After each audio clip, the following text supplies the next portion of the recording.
सुप्रभात बच्चों, आपका दिन शुभ हो। आए बच्चों, आज के जो हमारा वीडियो है वो 7th वर्ग का बनाया गया है। तो 7th वर्ग का हमारी दुनिया किताब का 8वां अध्याय मानव पर्यावरण अंतःक्रिया लद्दाख प्रदेश में जनजीवन। तो बच्चों, पिछले वीडियोज में भी हम लोग इसी अध्याय के अंतर्गत चर्चाएँ किए हैं और आप लोग जो है हम वस्तुनिष्ठ प्रश्न और खाली जगहों को भरिए प्रश्न उत्तर को जो है लिखवाया है। आप लोगों से हमारी आशाएं और उम्मीदें जो है बंधी हुई हैं। आप लोग घर पर रहें, सुरक्षित रहें और ऑनलाइन के माध्यम से पढ़ाई को जारी रखें। बच्चों, सबसे पहले हमारे चैनल को सब्सक्राइब कीजिए, बेल आइकन को दबाइए और वीडियोज़ को लाइक जरूर कीजिए। आइए देखते हैं प्रश्न आज का क्या कह रहा है, जिसे आप लोग हेयर कॉपी में लिखेंगे।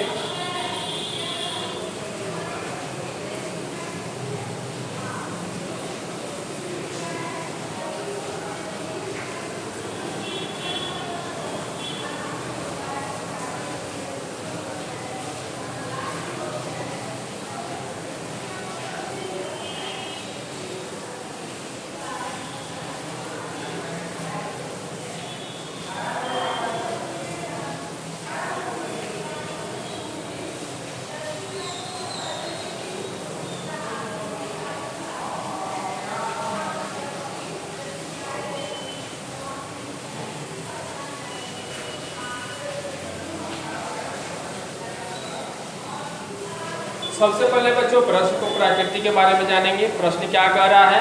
प्रश्न कह रहा है प्रकृति हमारे साथ अनुकूलित है कैसे? प्रश्न को लिखिए फिर कॉपी में।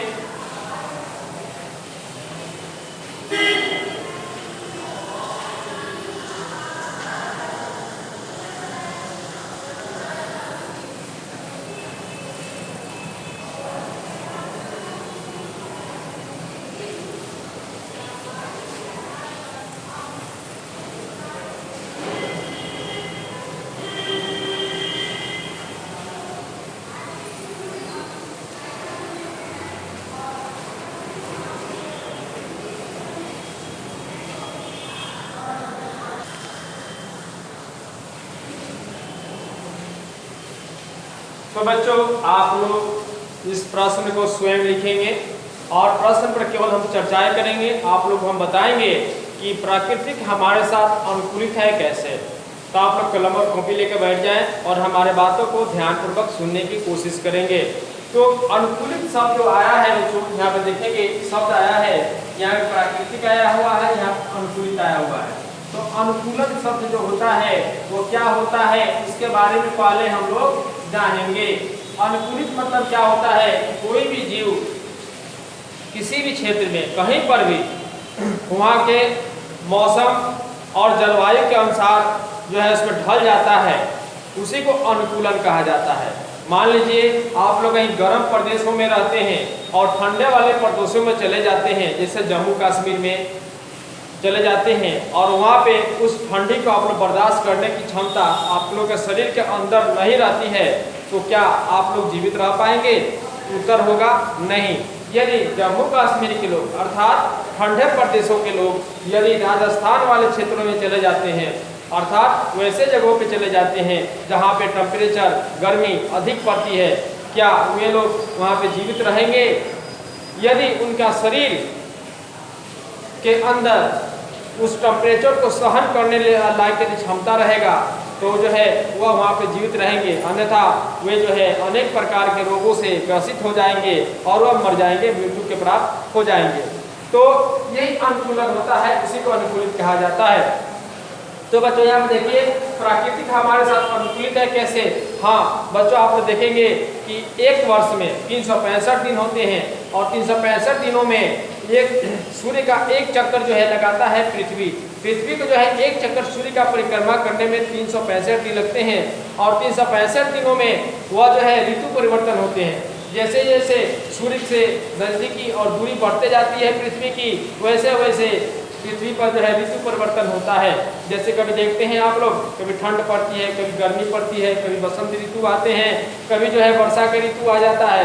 तो इस तरह से यदि हमारे साथ प्राकृतिक इस तरह से नहीं करेगी तो जो है हमारे यहाँ अनाज नहीं हो पाएंगे, समय पर आम के फल नहीं हो पाएंगे, कृषि कार्य संपन्न नहीं हो पाएंगे, तो जो है हम लोग को विभिन्न प्रकार के मौसमों की भी आवश्यकता है, क्योंकि केवल एक ही मौसम में एक ही प्रकार के कृषिकार या अनाज या फल नहीं होते हैं, उनके लिए भी विभिन्न विभिन्न ऋतुओं की आवश्यकता पड़ती है। तो इसलिए प्राकृतिक हमारे साथ क्या है, अनुकूलित है। इसका आंसर होगा हमारे साथ प्राकृतिक अनुकूलित है। तो आप लोग स्वयं जो है इस प्रश्न का उत्तर लिखने का प्रयास करेंगे। अगला प्रश्न देखते हैं क्या कह रहा है।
इसलिए बच्चों कर है ना, जलवायु किसे कहते हैं तथा जलवायु को प्रभावित करने वाले कौन से प्रमुख कारक हैं। प्रश्न को सबसे पहले आप लोग फिर कॉपी में नोट करेंगे।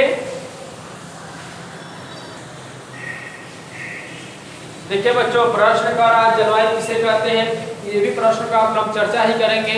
आप लोग स्वयं जो है इस प्रश्न का उत्तर लिखेंगे। तो किसी स्थान में लंबे समय तक रहने वाली मौसम की औसत दशा को जलवायु कहा जाता है, ठीक ना। अब आता है कि जलवायु के को जो है प्रभावित करने वाले कारक कौन कौन से होते हैं। पहला कारक होता है अक्षांशीय स्थिति, दूसरा होता है समुद्र तट से दूरी, तीसरा होता है पर्वतों की दिशा और अवरोध, चौथा होता है समुद्री धाराओं की दिशा, पांचवा होता है पवन की दिशा, छठा होता है समुद्र तल से ऊंचाई और सातवां होता है तापमान, टेम्परेचर जिसे कहा जाता है। तो बच्चों आप लोग इस प्रश्न का उत्तर स्वयं लिखेंगे और अगले वीडियो में, नेक्स्ट वीडियो में हम लोग जो है पुनः मिलते हैं कुछ नए बातों के साथ, कुछ नए प्रश्नों के साथ। तब तक के लिए धन्यवाद। जय हिंद, जय भारत।